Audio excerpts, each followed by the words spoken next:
I could be winning bundles of money, lose a bet, and I would chase that bet back like you couldn't catch your breath. Like my rationale couldn't tell me that you're still winning, Paul. That was just a loser. And that's where it takes the addiction completely and utterly takes you over. Okay, and one night they put a 10-time bet in on a fucking Knick game and they won $50. When you're 19, $50 is a lot of fucking money. That's a lot of fucking money. So now you think you got the world by the balls, so you do it again on Friday, Saturday, and now you enter this world, Joe Rogan, that gets dark. It's instead of the drug addiction or the alcohol addiction, every morning you wake up like, is today my lucky day? From that moment onwards, not only did I kind of feel like I was totally invincible, I thought it would happen every time I did it. When it doesn't, well, it doesn't matter, it's bound to happen again at some point. But actually the worst thing about it was that was when it became like a drug, because now if I didn't win that amount of money, it didn't give me the same rush, buzz, hit, just like a drug, and I wanted that every time I did it. So I started to put more and more every time I bet, bigger stakes. I'd never been in a betting shop. I was 16 years of age, never had a bet in my life. I walked in there, it was like walking onto a spaceship. Just completely and utterly took me out the way I felt, the buzz, the atmosphere. You know, I was a shy kid at the time, you know, very insecure, and it just took me out. I just couldn't believe it, blew my mind. It's just like cocaine, it's just like drug abuse, it's just like the opiate problem, it's just like anything fucking thing else. It could fucking, you and I both know people who have lost their fucking lives gambling. Often if I lost money, I'd be going, right, I'm never going back in there again. But like 20 minutes later, I'd be craving that buzz again.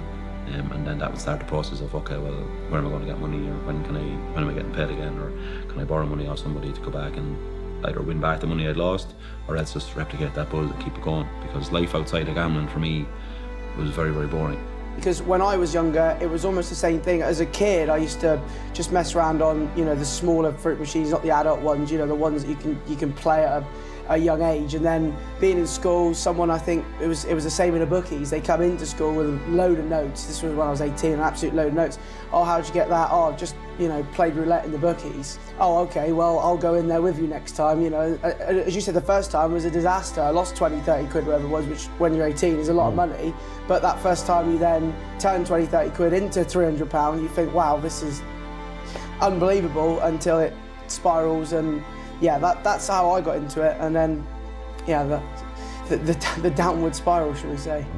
And eventually, I would probably spend 75% of my day gambling. It didn't matter how much I won. Whatever I won, the next bet was going on. And if I lost, the next bet was going on. You know, I bet every single time I ever bet, I bet till I got to zero, to literally to zero. So I'd borrow money off parents of pupils that I taught. I lied to them why I needed the money. They liked, respected me, were worried about me. They had the money to lend me. I promised to pay them back. I didn't pay a penny back. I'd gamble it all away. But when you're losing your house, that's where, I want to know where, that's where it bothers me. I was out of money, out of resources, and out of friends to borrow from. And I took $9.50 from my son Colin's piggy bank one day. My son Colin was 5 years old at the time, and that was all the money he had. And I had £500,000 worth of pure gambling debt that obviously now I'm spending the rest of my life paying back. The money was, you know, it was irrelevant. And I don't mean that in a horrible way, but it was the addiction. The addiction takes over, and it completely and utterly, all you do is 100% every minute of the day think of gambling, whether it be what you're going to bet on next, how am I going to get money. Everything takes you over. Is that I was convinced that gambling was the solution to my problems and not the cause. And it's all about, it's not just about the money. Obviously it is about the money, because you are gambling to win, but it's just like the rush is what's crazy. It's not about how much you win, because it's just your next bet, as you said, and it's whether it's on that day, it doesn't even matter on that day. If you want $1,000, like if I want $1,000, I'd be absolutely buzzing, but I couldn't sleep because I know the next day it was going again, and it would be, oh, it's all right, I'll just do 50 of it, and you know, an hour later it's all gone, and then goes another 500 that I had stashed away, and then I've got nothing left for 2 weeks. Living this double life was exhausting, and I actually knew in my heart of hearts it wasn't sustainable. There was no way I could kind of keep up this pretense. What was the last thing you bought?